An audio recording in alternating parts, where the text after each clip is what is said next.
Praise God. Pagpalain kayo ng Diyos, more anointing, more favor of God, at pagpalain ng Panginoon ng mga pag-aaral niyo mga anak. Sisipon po ng mga batang mong yan. Yan eh, kung umuwi na yung alauna, media, alas 2. Dito na po yan, madaling araw, nag-aayos. God bless you. God honor your faith. Alright, Genesis 32:22. Praise God. Sino excited dito? Ako ay binig mayroon talagang magmamanifest ngayon. Amen? Praise God. Okay, ready? Go. During the night, Jacob got up and took his 2 wives, his 2 servants' wives, and his 11 sons, and crossed the Jabbok River with them. After taking them to the other side, he sent over all his possessions. Now, verse 24. This left Jacob all alone in the camp. And a man came and wrestled with him until the dawn began to break. When the man saw that he would not win the match, he touched Jacob's hip, itong balakang, no? And wrenched it out of its socket. Now, 26. Then the man said, "Let me go, for the dawn is breaking." But Jacob said, "I will not let you go unless you bless me." Ang kwento po ng mensahe po ito, after a long time na si Jacob po ay nag-serve sa angkin niyang si Laban, dumating yung panahon ni Jacob na pag-isip-isip niya, puntahan ko na kaya yung kapatid ko, i-reconcile ko na yung kapatid ko. Matagal na rin panahon na hindi kami nagkita. Matagal na rin na panahon na hindi kami nagkaroon ng reconciliation. Dahil sa matinding galit ni Esau sa pagkuha ng blessing ni Jacob sa kanyang amang si Isaac. And as we continue to study about life living to the fullest, God honor the word today. Amen? Pagpalain ng salita ng Diyos ngayon pong umaga.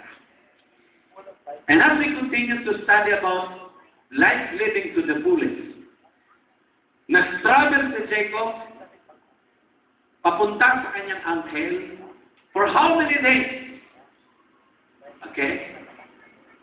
Antesak sa time na dumating sa panahon na si Jacob ay naging servant ng kanyang angel. Dumating din sa time for almost 14 years na kanyang pagsisilbi sa kanyang tiyuhin. Nirelease din siya. Nung siya'y bumalik sa kanyang bahay, nung siya'y umalis sa kanyang ama, sabi po ng Genesis 32, nung siya'y kausapin ng Panginoon, he owned nothing except a walking stick. Now, my household filled 2 large camps. Sabi po ng Genesis 32, verse 10. Nung umalis siya sa kanyang bahay ng kanyang ina, ng kanyang ama, ang kanyang dala ay stick lang, panungkot. Pero nung siya ay babalik na, ang kanyang dala ay 2 malalaking grupo. So dito makikita natin kung paano sinamahan ng Diyos sa Jacob, kung paano binless ng Lord sa Jacob, at kung paano talagang nakipag-covenant ang Diyos kay Jacob. And this is now the prophetic word of God. The move of God is that when Jacob blessed, when God blessed Jacob, Jacob experienced tremendous blessings from God.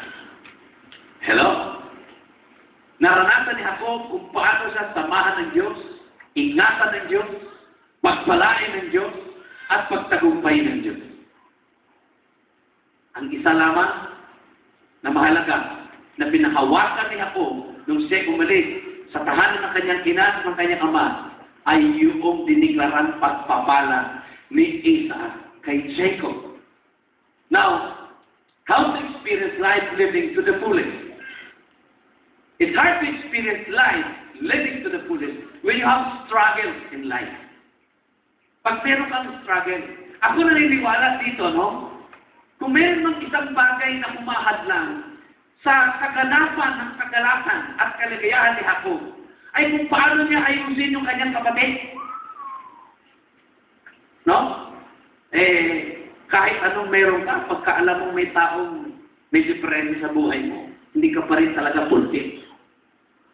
Ikaw sa baba ko, hindi mo pa rin talaga may sagad yung kagalakan mo. Pagka alam mong meron pa rin talaga may diferensya. So dumating sa panahon ng realization ni Jacob, matagal na rin ako dito sa bahay ng aking Diyos.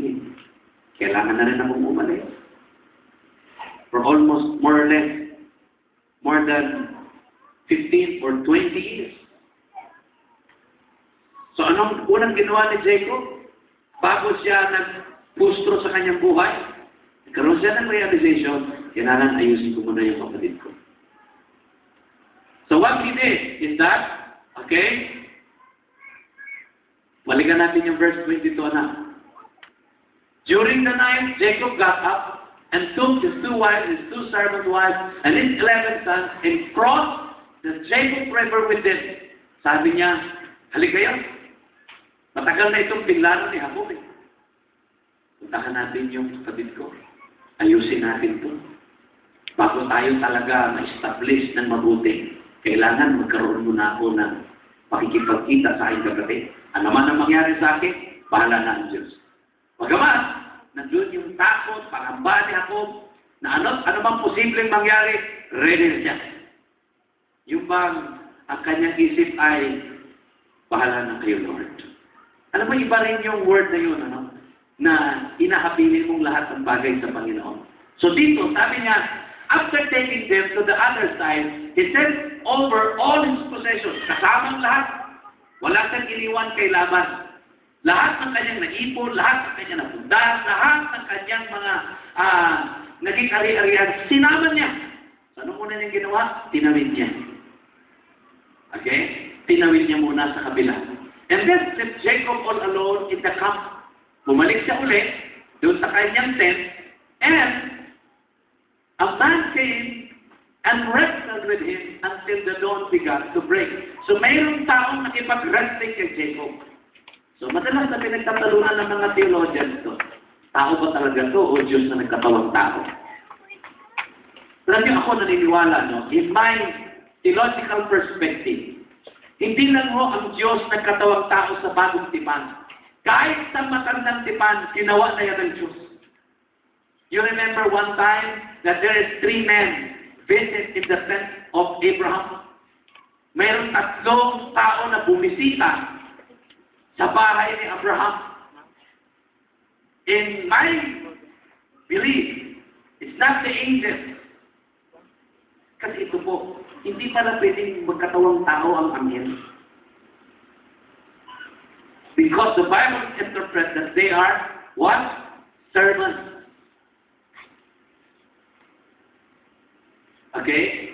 And I believe it is God who ministered Abraham.